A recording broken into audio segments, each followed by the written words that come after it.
అమ్మాయితో మీరేమైనా పర్సనల్గా మాట్లాడాలనుకుంటున్నారా? లేదు, ఏం పర్వాలేదు సార్. అమ్మాయినిచ్చి పెళ్లి చేస్తే చాలనుకుంటున్నాడు చూడండి. వల్లి నువ్వేమైనా మాట్లాడతావా? సరే, ఇంకా ఇక్కడ నిలబడి ఉండేందుకు నువ్వు లోపలికి వెళ్ళు. ఇప్పుడు వీళ్ళిద్దరు మాటలు బట్టి చూస్తుంటే ఈ పెళ్లి ఇష్టమే అనిపిస్తుంది. ఇక మిగతా విషయాలు మాట్లాడుకుందాం. వీళ్ళిద్దరికి ఇష్టమైతే మంచిదే, వాళ్ళ సంతోషమే కదా కావాలి. మీరొకసారి రండి. అదేంటంటే నిశ్చితార్థానికి ముందే మనం కొన్ని విషయాలు మాట్లాడుకుంటే మంచిది. అంటే మీరు మాట్లాడేది కట్నం గురించా? అదే బాబు. ఇలా చూడండి సార్, మా ఫ్రెండ్కి కొన్ని కోట్ల రూపాయలు ఆస్తుంది. మీరిచ్చే కట్నం మీద తనకు కొంచెం కూడా ఆశ లేదు. మీకేమైనా చేయాలనిపిస్తే అది చేయండి చాలు. మీరేమి ఇవ్వకపోయినా పర్వాలేదు. పెళ్లికి కావాల్సిన బంగారు నగలన్నీ మా దగ్గర నుంచే వస్తాయి. అదే వద్దు, మా అమ్మాయికి బంగారం మేం పెట్టుకుంటాం. ఆ విషయాలన్నీ మాకు వదిలేయండి. నాకు తెలిసి చంద్రాకి పెళ్లి సింపుల్గా జరిపితే చాలు. ఎక్కువ ఆర్భాటం చేస్తే తనకిష్టం ఉండదు. పెళ్లి సవ్యంగా జరిగితే చాలు, అదే సంతోషం. వాడి కోరిక కూడా అదే. అంత రహస్యంగా ఎలా చేయగలని చెప్పండి. చంద్రశేఖర్కి బంధువులు ఎవరూ లేరంటే మాకు లేరని కాదుగా. మాకు తెలిసిన బంధువుల్ని స్నేహితులందరినీ పిలిచి పెళ్లి చాలా ఘనంగా జరిపిస్తాం మేము. సరేనా? సరే, నేను దీని గురించి చంద్రాకి చెప్తా. సరే పదండి, మిగతా విషయాలు కూడా మాట్లాడుకుందాం. ఇప్పుడే అన్ని ఫిక్స్ చేసుకుందాం. ఓకే. అందరూ కలిసి నాకు చంద్రశేఖర్కు పెళ్లి చెయ్యాలని మా వాళ్ళు నిశ్చయించుకున్నారు. ఆ తర్వాత రోజు నుండి అప్పుడప్పుడు చంద్రశేఖర్ నాకు ఫోన్ చేసి మాట్లాడుతూ ఉండేవాడు. అతను నాతో మాట్లాడు ప్రతిసారి కాబోయే భర్తతో మాట్లాడుతున్నట్టు, నేను సంతోషంగా ఉన్నట్టు నాకు అనిపించలేదు. నిజానికి నాకు అసలు ఆ వ్యక్తి మీద ఎటువంటి ఇంట్రెస్ట్ లేదు. ఒకరోజు నాన్న హడావిడిగా ఇంటికొచ్చారు.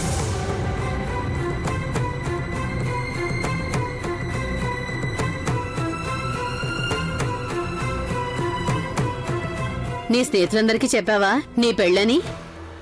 లేదు, ఇంకా ఎవరికీ చెప్పలేదు.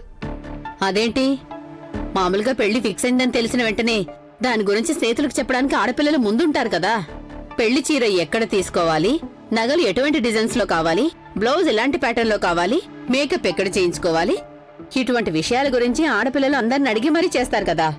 అమ్మా, నాకు ఎటువంటి వాటి మీద ఇంట్రెస్ట్ లేదు. మరి నువ్వసలు దేని గురించి ఆలోచిస్తూ కూర్చున్నావే? ఈ పాటికి నువ్వు అందరితోనూ డిస్కస్ చేస్తావని అనుకున్నాను నేను.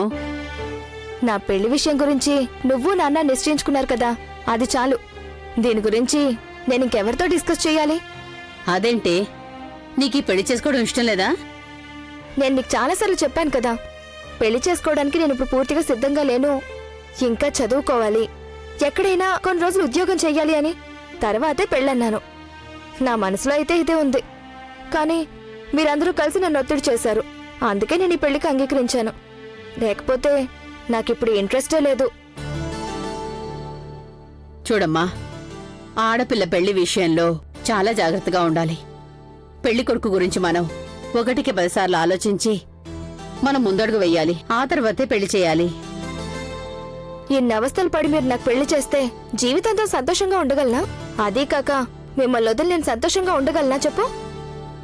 ఆడపిల్లగా పుట్టిన తరువాత పెళ్లి చేసుకుని భర్త ఇంటికి వెళ్లడమే మన ఆచారం. ఇష్టం లేని వ్యక్తిని పెళ్లి చేసుకున్నా కూడా కొన్ని రోజుల్లోనే అమ్మాయి అతన్ని ఇష్టపడుతుంది, సంతోషంగా కాపురం చేసుకుంటుంది. అదే ఆడదానిలో ఉండే గొప్పతనం. నీకా చంద్ర అంటే ఇష్టం ఉండే కదా ఒప్పుకున్నావు? నేను నీకు ముందే చెప్పాను కదమ్మా, మీరందరూ కలిసి ఒక అబ్బాయిని చూశారు, మంచివాడు, నీకు తగినవాడు, అతన్ని చేసుకోవాలి అన్నారు. మీరన్నీ చూశాక నేను వద్దు అని చెప్పడానికి ఏముంటుంది చెప్పండి? అందుకే ఒప్పుకున్నాను, అంతే తప్పించి ఇష్టం ఉందా లేదా అంటే నేనేం చెప్పను. వల్లి, ఏదేమైనా పెళ్లి చేసుకోబోయే అబ్బాయి గురించి అందరు ఆడపిల్లల్లాగా నీకు కూడా కొన్ని ఆశలుంటాయి కదా. జీవితాంతం మీరు కలిసి బతకాలి కదా. ఇప్పుడు నువ్వు ఇవన్నీ ఎందుకు అడుగుతున్నావు? పెళ్లి చేయాలని నిర్ణయించిన తర్వాత ఈ సమయంలో ఎందుకు ఇటువంటి ప్రశ్నలు? ఒకవేళ ఈ సంబంధం నాకు ఇష్టం లేదు అని చెప్పాననుకో, అప్పుడు నువ్వు వెళ్ళి చంద్రతో ఈ సంబంధం వద్దని చెప్తావా? ఇంక చాలా ఆపమ్మా. నువ్వేమంటున్నావు? చంద్ర అని అన్నావా? చూడమ్మా, ఇక నుంచి నువ్వు అలా పిలవకూడదు. మరి పేరు పెట్టి పిలవకూడదమ్మా. భర్తని పేరు పెట్టి పిలిచే స్త్రీలని మర్యాద తెలియని వాళ్ళని పెద్దవాళ్ళు అంటూ ఉంటారు. అందుకని నువ్వు పెళ్ళయ్యాక ఏవండి అని పిలవాలి. చెప్పింది అర్థమైంది కదా, నువ్వు అలాగే పిలవాలి. అదే మంచిది. వినడానికి కూడా అది చక్కగా ఉంటుందమ్మా. మీ నాన్నగారు వచ్చినట్టున్నారు. అదేంటి వల్లి, కారు సౌండ్ వచ్చింది? మీ నాన్నగారు కాదా? వల్లి, ఓసారి వెళ్ళి చూడు. ఉమ్.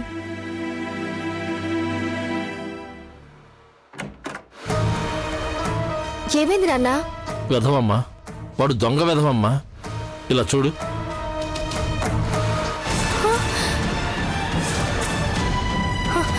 నాన్నా, ఏంటి, ఏముంది పేపర్లో? అయ్యో భగవంతుడా, చంద్రగారు. ఏమండి, ఏంటండి ఇది? చదివి చూడు. వాడు బిజినెస్ ఏంటో నీకు తెలుసా?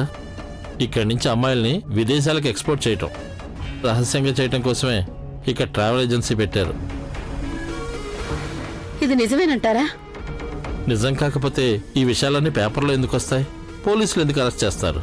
ఏ ఆధారాలు లేకుండా రిమాండ్లు ఎందుకు పెడతారు? అన్నీ వివరంగా రాసున్నాయి పేపర్లో.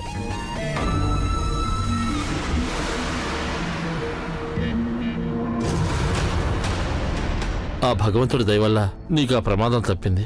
అంతా మన అదృష్టం. నేను అలా వాకింగ్కి వెళ్దామని బయటికి వెళ్ళాను. వాకిట్లో తలుపు దగ్గర ఈ పేపర్ చూశాను. మామూలుగా అయితే ఎప్పుడూ నేను ఈ న్యూస్ పేపర్లో చూడను, ఎందుకో తెలీదు. ఈరోజు చూశాను.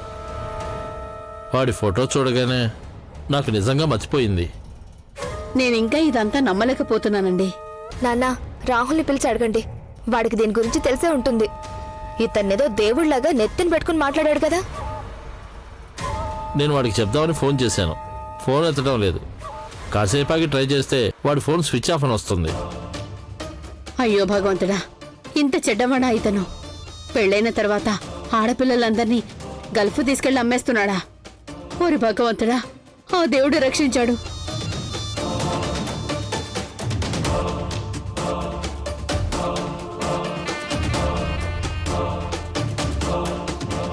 నువ్వేం బాధపడకమ్మా. ఈ పెళ్లి జరగకపోవటం మంచిదయ్యింది. నాకేమీ బాధగా లేదు.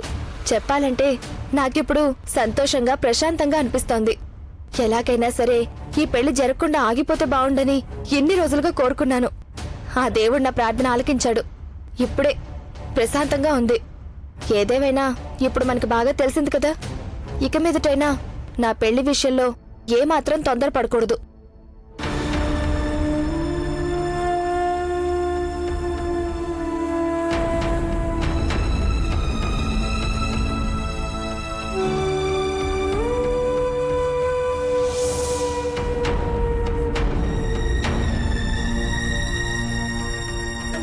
చంద్రశేఖర్ చేసే ఆ బిజినెస్ గురించి ఆ వివరాలు తెలియక రాహుల్ ఆ సంబంధం తీసుకొచ్చాడని మేం మొదట్లో పొరపాటు పడ్డాం.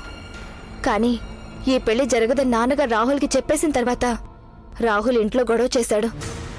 అప్పుడే ఈ పెళ్లి ఆలోచన గురించి వాళ్లతో కలిసి రాహుల్ కూడా నాటకం ఆడాడు అని మాకు అర్థమైంది.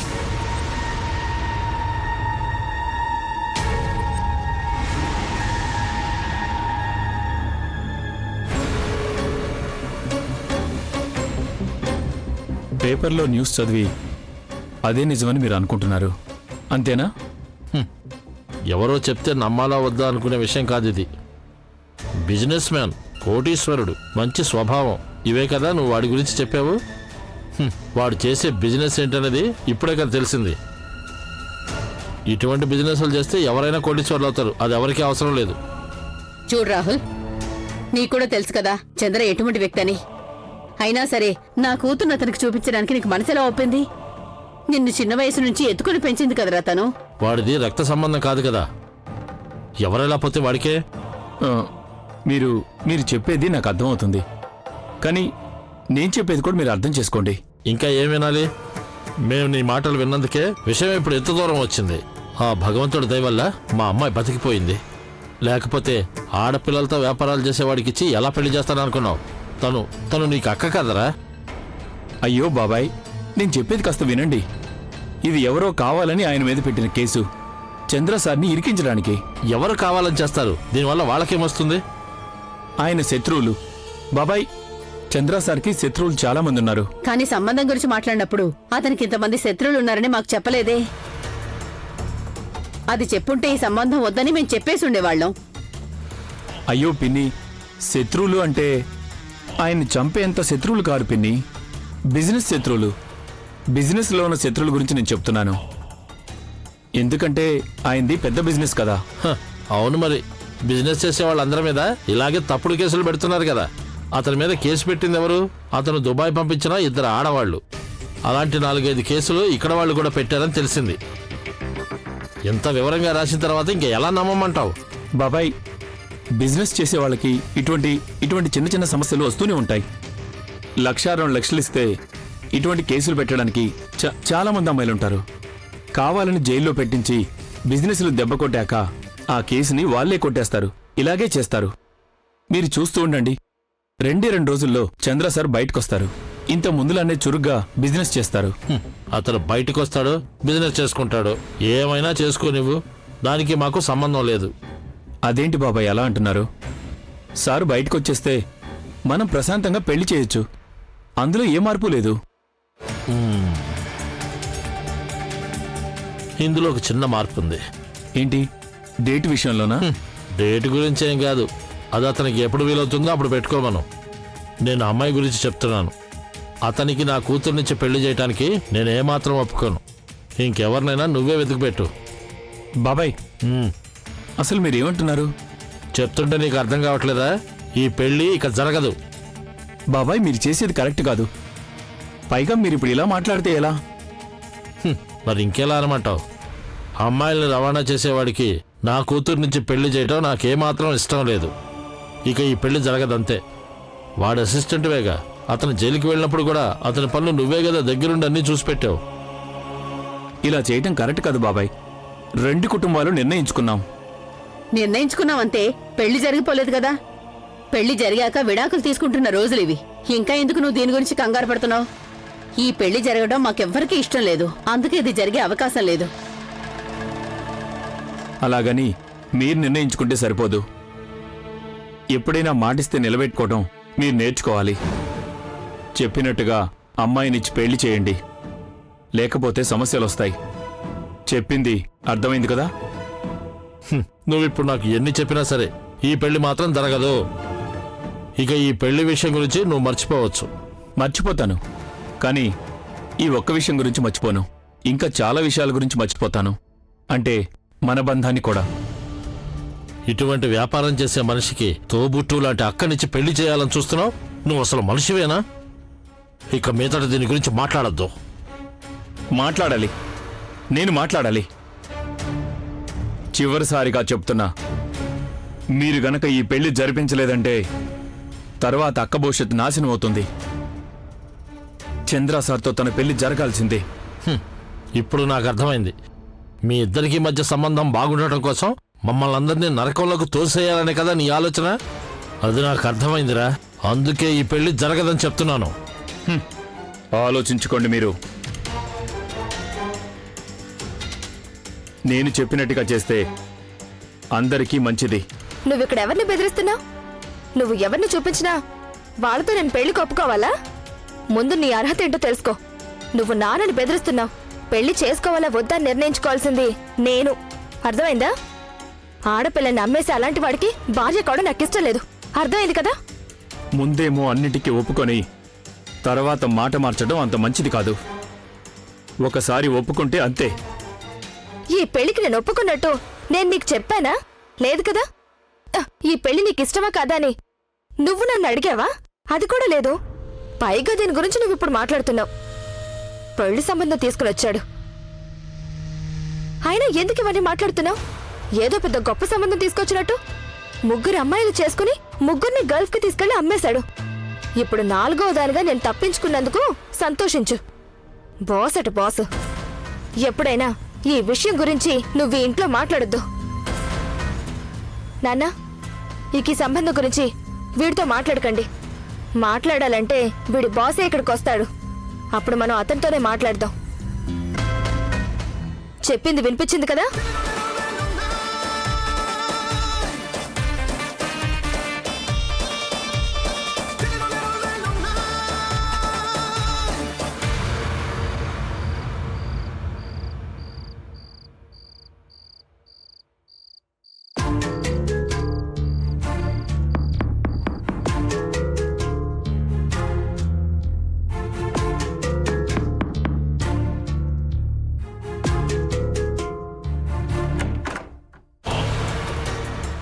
ఏంటి? నేను నీతో కాస్త మాట్లాడదామని ఇక్కడికి వచ్చాను. దేని గురించి? ఒకవేళ నువ్వు పెళ్లి గురించి మాట్లాడడానికి వస్తే దాని గురించి నేనేమి మాట్లాడను. ఇక నువ్వు వెళ్ళొచ్చు. అది కాదు, వేరే విషయం గురించి, నాకు సంబంధించింది. నీ విషయం గురించా? దాని గురించి ఇప్పుడే మాట్లాడాలా? రేపు ఉదయం మాట్లాడొచ్చుగా. చెప్పేదాకా నాకు నిద్ర పట్టదు. అందుకే ఇప్పుడే మాట్లాడదామని ఇక్కడికి వచ్చాను. సరే, లోపలికి రా.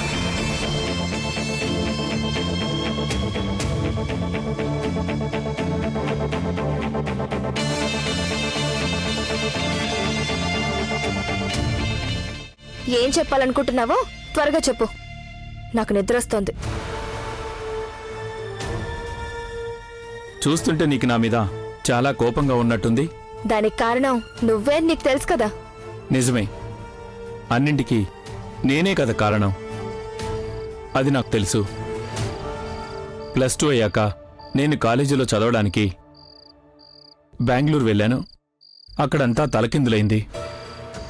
బెంగళూరుకి వెళ్ళడం వల్ల నీకు సమస్యలు రాలేదు. చాలా మంది పిల్లలు వేరే ఊళ్ళకి వెళ్ళి చక్కగా చదువుకుంటున్నారు. కానీ నీకు మాత్రమే ఎందుకు సమస్యలు వచ్చాయి? చదవడానికి వెళ్ళిన వాడివి చదువుకోవాలి. వేరే విషయాల మీద దృష్టి పెడితే అప్పుడు ఏం జరుగుతుందనేది నీకు అర్థమయ్యే ఉంటుందిగా. సరేలే అక్క, అక్కడ చదువుకునే వాళ్ళలో ఇటువంటి వాళ్ళు చాలా ఎక్కువ మంది ఉన్నారని నీకు తెలీదు. చాలా మంది మత్తు పదార్థాలకు బానిసలవుతున్నారు. చాలా తప్పులు చేస్తున్నారు. నాకే తెలియకుండా నేను కూడా వాళ్ళతో కలిసిపోయానక్క. దాని నుండి బయటికి రావాలని మన మనసులో గట్టిగా అనుకుంటే చాలు, ఏదో ఒక దారి ఖచ్చితంగా దొరుకుతుంది. అది నాకు కూడా తెలుసక్క. అందుకేగా అన్నిటినీ మానేశాను. నువ్వు చెప్పినట్టుగానే నేను మంచి మార్గాన్ని ఎన్నుకున్నాను. చెడు అలవాట్ల నుండి బయటపడాలనుకున్నాను. ఇప్పుడు నువ్వేం చెప్పాలనుకుంటున్నావు? నాకేమీ అర్థం కావడం లేదు. నేను ఎన్నో తప్పులు చేశానని తెలిసి కూడా చంద్ర సార్ నన్ను ఒక మంచి మనిషిగా మార్చారు. పాత అలవాట్లు, స్నేహాలను మర్చిపోయి ఈ రోజు నేను కొత్త రాహుల్లా తయారాను. దీనంతటికీ కూడా చంద్ర సారే కారణం. ఆయనే గనక లేకపోతే నేనిప్పుడు ఇంతకు ముందు ఎలా ఉన్నానో అలానే ఉండిపోయేవాణ్ణి. పెళ్లి జరగకపోతే చంద్ర సార్కి నేను ద్రోహం చేసిన వాడిని అవుతాను. మత్తు పదార్థాలతో పూర్తిగా జీవితం నాశనం చేసుకున్న నన్ను ఆయనే కాపాడారు. ఆయన మీద కృతజ్ఞత ఉండాలి కదక్కా. ఆయన్ని ఎలా మోసం చేయగలను? మోసం చేసినట్టు ఎలా అవుతుంది? నువ్వు ఉద్యోగానికి వెళ్ళొద్దు, ఇంకెక్కడికి వెళ్ళొద్దు. ఇక్కడే ఇంట్లోనే ఉండు. అప్పుడెవరూ ఇంటికొచ్చి నేను ఒత్తిడి చేసే అవకాశం ఉండదు కదా. అది కాదక్కా, ఆయన తలుచుకుంటే నన్ను కాపాడిన విధంగానే నాశనం చేయగలరు. ఎందుకంటే ప్రతిదీ ఆయన చేతిలో ఉంటుంది. అయితే ఇప్పుడు నువ్వు ఏం చేయాలనుకుంటున్నావు? నువ్వు పోలీసులకి కంప్లైంట్ ఇవ్వు. ఏమైనా సమస్య వచ్చిందంటే వాళ్లే చూసుకుంటారు. నీకు పోలీసుల సపోర్ట్ ఉందంటే నిన్నెవరూ కూడా ఇబ్బంది పెట్టరు కదా రాహుల్. చెప్పాలంటే పోలీసుల దగ్గరికి వెళ్ళి నేను కంప్లైంట్ ఇవ్వలేను. నా మీదే కదా ఎక్కువ కేసులున్నాయి. ఏదైనా అవకాశం దొరికితే లోపలేద్దామనుకుంటారు. చెప్పాలంటే ఒకవైపు నా పాత స్నేహితులు, మరోవైపు పోలీసులు. నేను మధ్యలో నలిగిపోతున్నాను. కానీ తప్పించుకోవడానికి ఒక దారుంది. ఒకే ఒక దారుంది. ఏంటా దారి? అక్క, చంద్ర సార్ని పెళ్లి చేసుకుంటే చాలు. నీకు ఎటువంటి సమస్య ఉండదు. నేను గ్యారంటీ. నువ్వు అనుకుంటున్నట్టు చంద్ర సార్ చెడ్డవాడు కాదు, చాలా మంచివాడు. నువ్వంటే సార్కి చాలా ఇష్టం.